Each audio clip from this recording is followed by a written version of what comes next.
Tutur Tinula.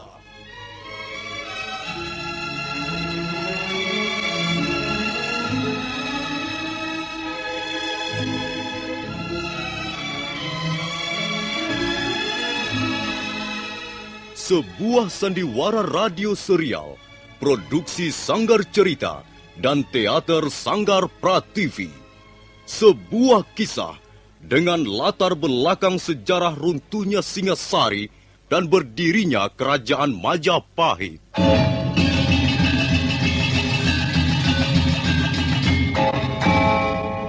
Sandiwara ini didukung oleh pemain-pemain radio yang sudah ternama.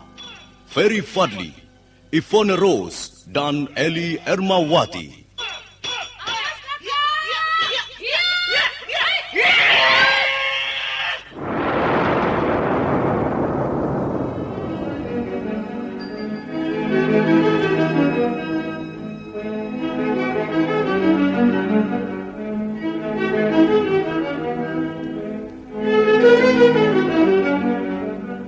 Cerita ini ditulis dan disusun oleh S. Tijab. Teknik dan montase dikerjakan oleh Rudi Tinangon dan Joko SP. Sutradara EWS Yuwono. Kali ini mengetengahkan episode pertama dengan judul Pelangi di Atas Kurawa.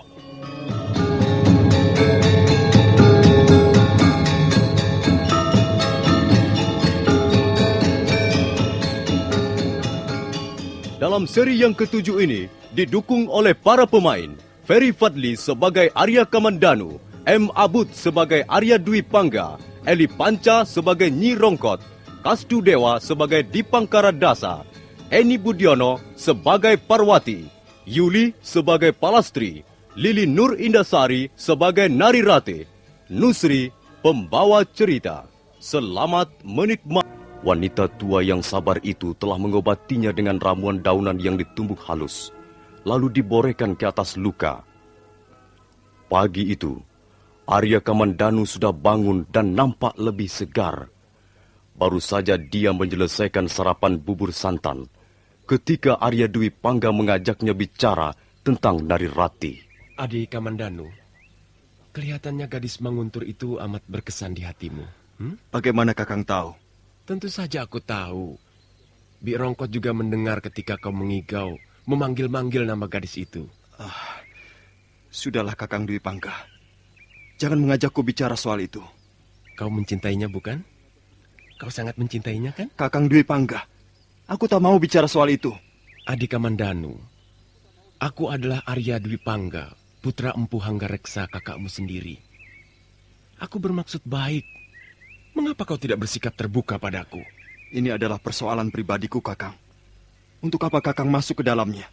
Jadi kau tidak percaya pada saudara tuamu sendiri? Aku bisa menyelesaikan persoalanku sendiri. Baiklah, aku tidak akan memaksa. Tapi ketahuilah, persoalan wanita sangatlah rumit. Bagi yang belum berpengalaman, menghadapi wanita sama halnya dengan menghadapi Fata Morgana. Menghadapi suatu misteri kehidupan yang penuh kabut rahasia. Kau bisa melihatnya, tapi tidak bakal bisa menjamahnya. Dia seperti duduk di balik kaca yang bening. Dia tersenyum padamu.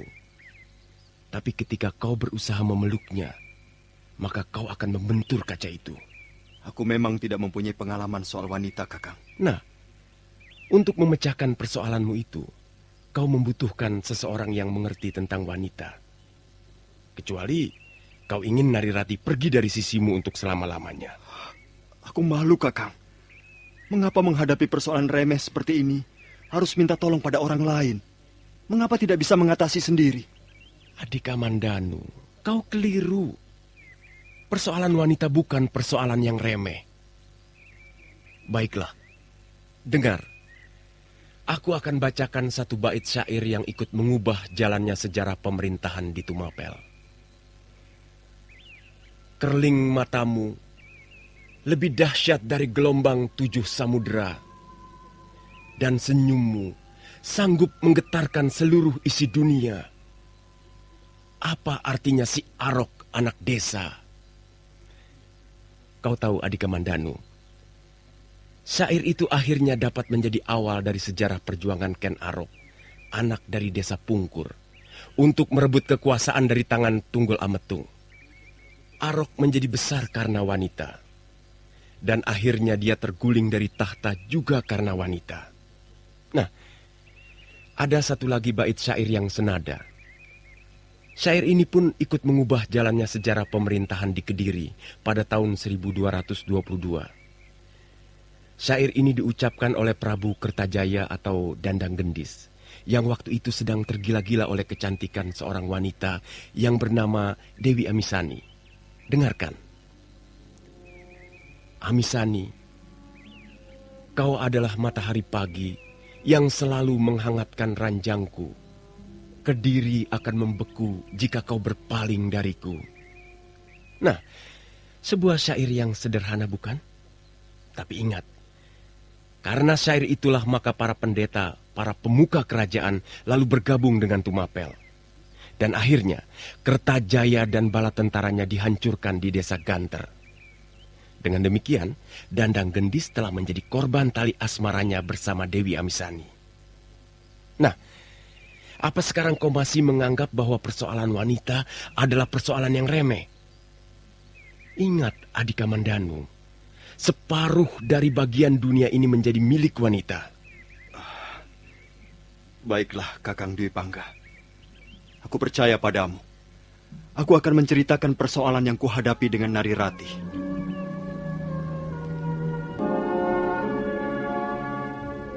Arya Kamandanu lalu menceritakan dari awal apa saja yang dialami bersama Nari Rati. Sementara Arya Dwi Pangga mendengarkan dengan seksama. Dan setelah Arya Kamandanu selesai bercerita, Kau memang terlalu, Adhika Mandanu. Terlalu bagaimana, Kakang? Kau tidak mempunyai perasaan terhadap seorang wanita. Kasihan sekali gadis yang bernama Nari Rati itu. Dia harus menderita karena kekasihnya kurang tanggap terhadap isyarat-isyarat yang sudah berulang kali diberikannya. Jadi menurut pendapat Kakang, dia juga mencintaiku? Hari-hari kemarin jelas, tapi entah sekarang ini. Hati seorang gadis, kalau sudah dikecewakan, bisa menutup rapat sekali. Aku hanya ingin mendapat kepastian. Aku tak bisa tenang sebelum kepastian itu datang, Kakang. Ada satu cara yang barangkali akan bisa menjernihkan kembali hubungan kalian. Cara apa, Kakang? Minta maaf padanya. Aku sudah melakukannya, tapi dia tidak mau mendengar. Dia bahkan terus berlari meninggalkan aku. Minta maaf tidak cukup sekali, Adhika Mandanu. Harus kau coba lagi. Berapa kali aku harus mencobanya? Ya, sampai dia memberimu maaf tentu saja. Aku tak sanggup melakukannya. Aku belum tahu apa kesalahanku. Bagaimana aku harus minta maaf sampai berkali-kali? Dengar, Adhika Mandanu. Ini hanya untuk mengambil hatinya. Tapi aku tidak bisa melakukan hal-hal yang bertentangan dengan hati nuraniku. Kau mencintainya atau tidak? Aku mencintainya. Kau ingin hubungan kalian menjadi selaras lagi? Iya. Tapi jangan aku disuruh melakukan hal-hal yang bertentangan dengan hati nuraniku. Aku tidak bisa, Kakang. Kau tinggi hati, Adhika Mandanu. Iya. Barangkali Kakang benar. Aku tinggi hati. Tapi aku tidak merasa melakukan kesalahan apa-apa terhadapnya. Dengar, Adhika Mandanu. Kalau kau meninggikan dirimu setinggi Gunung Welirang, maka dia pun akan meninggikan dirinya setinggi Gunung Mahameru. Kau bisa melawannya dengan cara apa? Ya, barangkali memang tidak ada cara yang paling baik untuk menyelesaikan persoalan ini.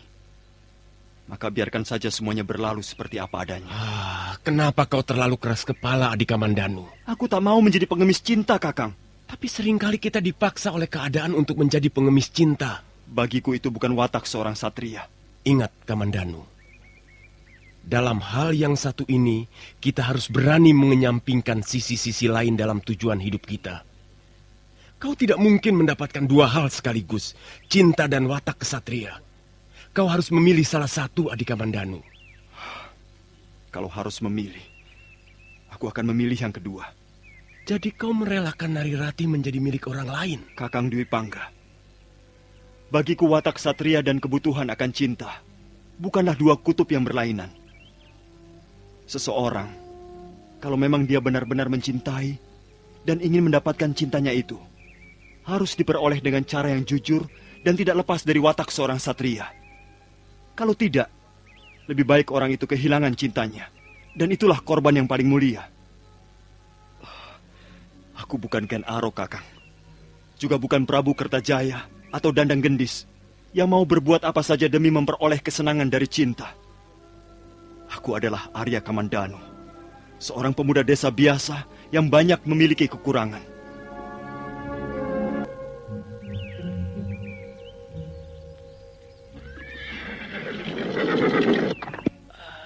Ngger, mau kemana Ngger Dwi Pangga? Aku mau pergi sebentar, Birongkot. Ngger, itu ada orang menunggu Angger Dwi Pangga. Siapa, Bi? Bibi tidak tahu namanya. Tapi jelas bukan orang desa Kurawan. Sebaiknya Angger temui dulu di ruangan depan. Sudah sejak tadi dia menunggu Angger Dwi Pangga. Biar saja, Bi. Aku akan ada perlu. Tapi Ngger, Katakan saja aku pergi. Kalau memang dia ada keperluan, suruh saja kembali nanti sore. Angger Dwi Pangga ini bagaimana? Disuruh menemui sebentar saja, kok tidak mau. Nanti kalau dia marah, aku yang bisa-bisa ketiban pulung.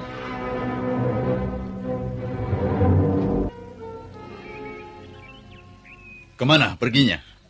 Saya tidak tahu, tapi Angger Dwi Pangga berpesan, kalau memang Tuan ada keperluan penting, disuruh kembali saja nanti sore. Enak saja. Rumahku Tumangkar, jauh dari sini. Aku tidak bisa mondar-mandir ke Kurawan seperti pergi ke sumur di belakang rumahku. Maaf Tuan, sebenarnya ada persoalan apa dengan Angger Dwi Pangga? Dengar baik-baik. Namaku Dipangkaradasa. Aku mempunyai seorang anak gadis. Nah, dia ini anakku. Namanya Parwati. Aku datang ke Kurawan demi membela anakku. Lalu ada persoalan apa? Ketahuilah, anak majikanmu itu, si Dwi Pangga itu, sudah berani mempermainkan Parwati anakku. Maka aku akan memberinya pelajaran yang berharga untuknya. Kalau saja tidak ingat bahwa Empu Hanggareksa adalah orang terpandang di Kurawan ini. Anak begajulan itu sudah kuremas-remas. Sudah kubuat babak belur. Jangan, Ayah. Jangan. Hah? Kok jangan? Jangan bagaimana? Bukankah anak itu sudah berani kurang ajar padamu? Tapi, Ayah. Tapi Kakang Dwi Pangga, jangan diapa-apakan. Kasihan dia. Parwati, kau jangan berlaku bodoh. Kau jangan mempermainkan ayahmu.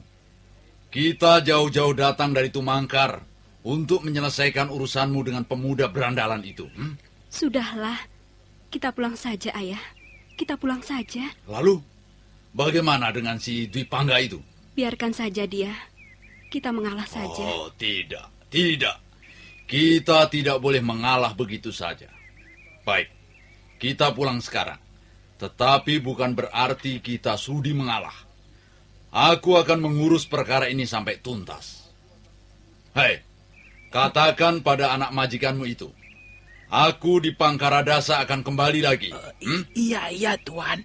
Nanti saya sampaikan pada Angger Dwi Pangga. Ayo Parwati, kita pulang. Brengsek. Lagi-lagi urusan perempuan. Angger Dwi Pangga memang keterlaluan. Dulu ada janda kembang dari Mameling. Datang ngamuk-ngamuk minta dikawin. Lalu ada gadis mencoba bunuh diri di jurang Kurawan.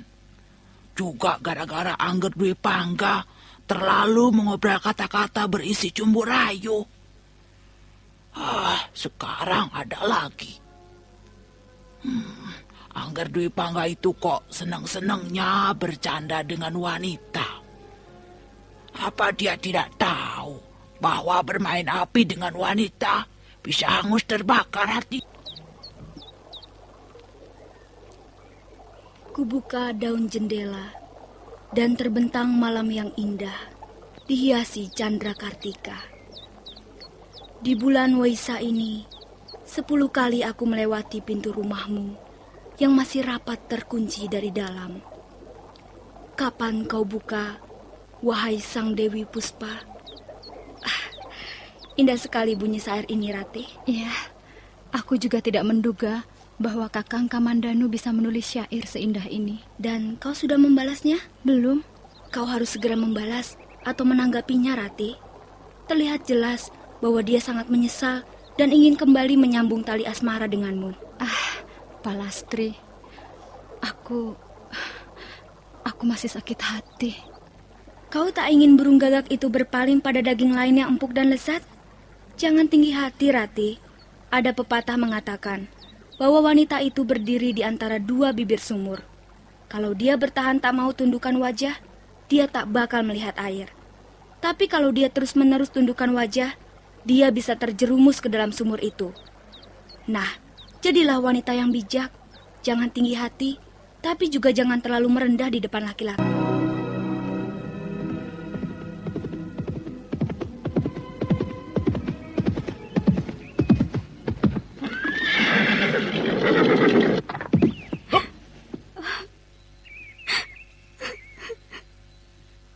Hei, bukankah kau Parwati, gadis cantik dari desa Tumangkar? Apa berdulimu, Kakang Dewi Pangga? Ada apa, Parwati? Kau menangis di tepi jalan begini tentu ada sebabnya. Aku sedang memikirkan mencari tempat untuk menghilangkan nyawaku sendiri, Kakang. Hei, kenapa jadi begitu, Parwati? Mengapa jalan pikiranmu menjadi cupat seperti katak dalam tempurung? Kau adalah gadis cantik. Masa depanmu yang cerah dan bahagia menunggu di seberang sana. Mengapa harus berputus asa? Sekarang ganti aku yang bertanya. Mengapa Kakang tak pernah lagi datang ke Tumangkar untuk menemui aku? Apakah Kakang sudah bosan pada diri Parwati ini? Apa sudah ada gantinya yang lebih rupawan? Apakah Parwati sudah tak cukup berharga untuk mendengarkan bisik-bisik cinta asmaramu? Tunggu. Ini banyak sekali pertanyaan yang harus kujawab. Tapi baiklah, aku akan berusaha memberikan jawaban yang memuaskan. Dengarkan. Sekuntum cempaka sedang mekar di Taman Sari Desa Tumangkar. Kelopaknya indah tersenyum segar. Kan kupetik cempaka itu untuk kubawa tidur malam nanti. Dusta! Kau dusta! Parwati. Siapa yang kau maksudkan dengan cempaka itu? Kaulah cempaka itu. Aku tidak percaya. Bagaimana aku harus membuatmu percaya, Parwati? Kau tidak sudi memberi kesempatan padaku untuk memetik kembang cempaka itu. Apakah Kakang Dewi Pangga benar-benar ingin memetik cempaka itu? Dengar, Parwati. Aku tidak akan membiarkan cempaka itu mekar dengan sia-sia dan akhirnya gugur ke bumi. Biarkan saja dia gugur ke bumi. Apa pedulimu? Aku bukanlah manusia yang kejam seperti itu, Parwati. Aku bisa menghargai keindahan. Hanya mereka yang berhati batu akan sampai hati berbuat seperti itu. Kau tidak perlu ragu-ragu, Parwati. Kalau selama ini aku tidak pernah singgah di Tumangkar, itu hanya karena kesibukan yang tidak bisa kutinggalkan. Sayang sekali. Kakang Dewi Pangga sekarang tak mungkin memetik cempaka itu. Sudah terlambat. Hei, mengapa? Apa maksudmu, Parwati? Dengar, Kakang Dewi Pangga. Cempaka yang akan Kakang petik itu sekarang sudah ditumbuhi duri-duri yang tajam. Seperti tajamnya pisau ini. Iya! Parwati, tunggu! Aku benci padamu. Aku benci padamu, Kakang Dewi Pangga. Aku benci. Iya! Jangan, Parwati. Jangan. Hentikan, Parwati. Hentikan. Tahan. Parwati. Kakang. Kau terluka, Kakang. Maafkan aku, Kakang. Maafkan aku. Sudahlah, hanya luka kecil. Untung aku segera menghindar. Kalau saja ujung pisau itu menembus jantungku, tak akan ada lagi Arya Dwi Pangga sekarang ini. Maafkan aku, Kakang. Maafkan aku. Aku kesal. Aku benci sekali padamu. Tapi bukan maksudku membuatmu terluka begini. Maafkan aku, Kakang. Mulai sekarang, jangan lagi datang ke rumahku. Mengapa, Parwati? Parwati! Parwati, tunggu! Aku tak ingin ayahku mencabut pedangnya dan membunuhmu, Kakang Dwi Pangga. Ikuti seri berikutnya. Sampai jumpa.